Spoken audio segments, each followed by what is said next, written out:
Господи Ісусе Христе, Сине Божий, помилуй меня грешного.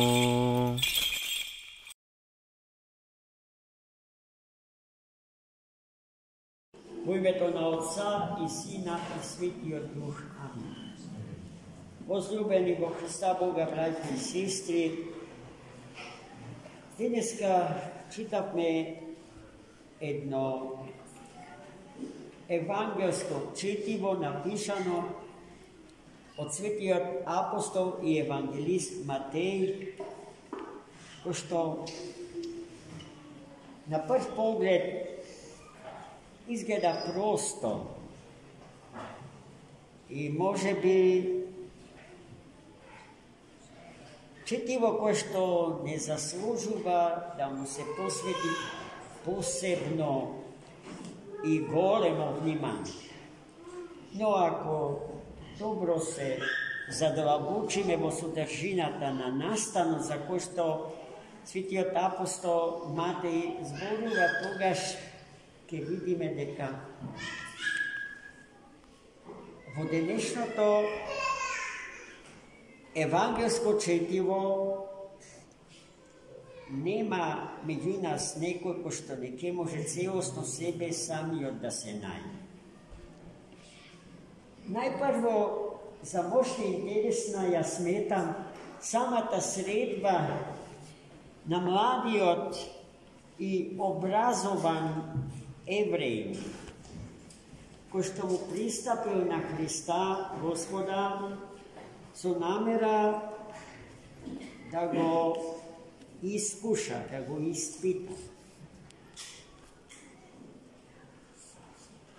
да дознае нешто повеќе за него од она што веќе наголемо целиот народ израелски зборува.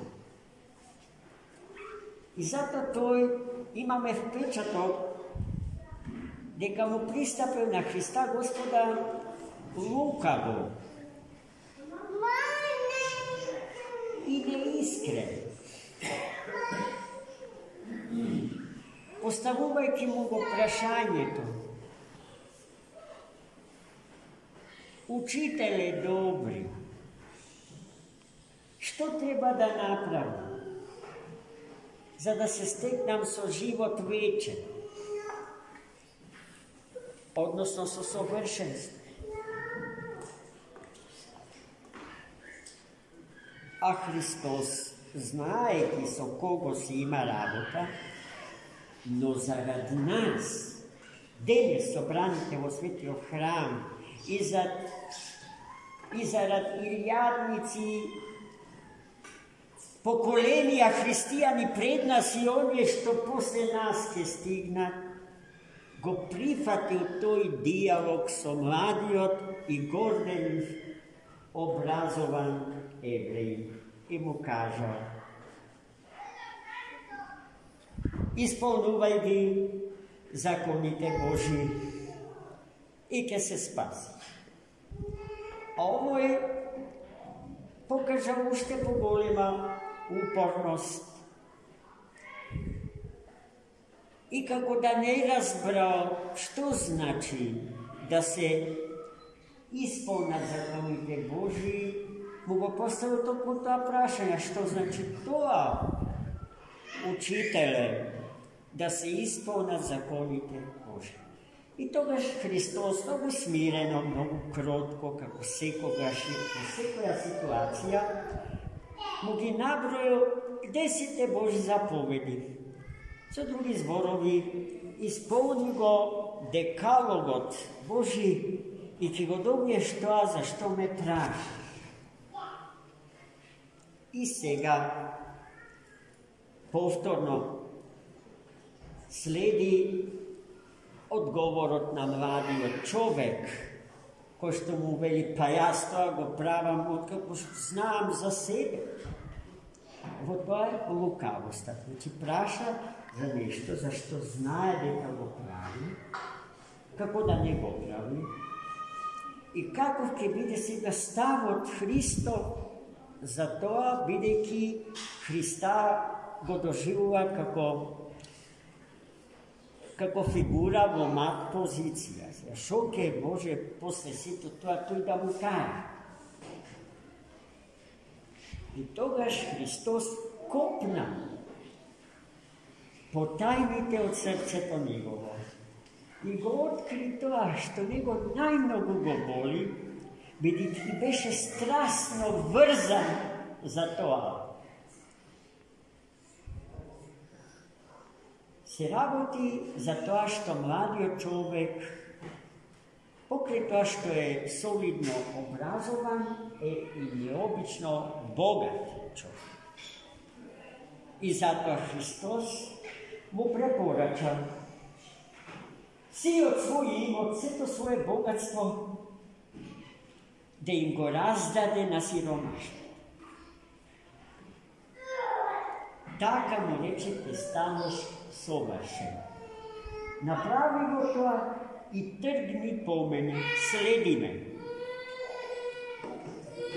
Соговорникот, младиот соговорник Христов, после овие зборови и препораки Христови, се повлеко, се растажил и си заминал дома, не имајќи волја да го послуша,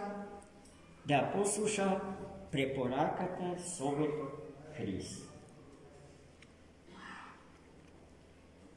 Зошто Христос го побара тоа од него? Затоа што тој беше страстно врзан за богатствата на овој свет. А кон законот Божи се однесуваше како човек кој што има обврска, безпрекорна обврска. Затоа тој ги исполнувал заповедите Божи, но се што издегувало надвор од рамките на законот, не го сметал за важно. И затоа допуштил да биде поробен од богатствата на овој свет, кои што се гнилежни, минливи и менливи, а тоа значи смртни. И сега повтор како да го читаме светиот апостол Павле, таму каде што ги кара своите сонародници евреи да не бидат идолопоклоници на законот. Законот за свети апостол Павле не е цел на човечкиот живот, туку средство со чија помош се постигнува целта на човечкиот живот. Целта на човечкиот живот е тоа што младиот беседник, собеседник Христов го побара.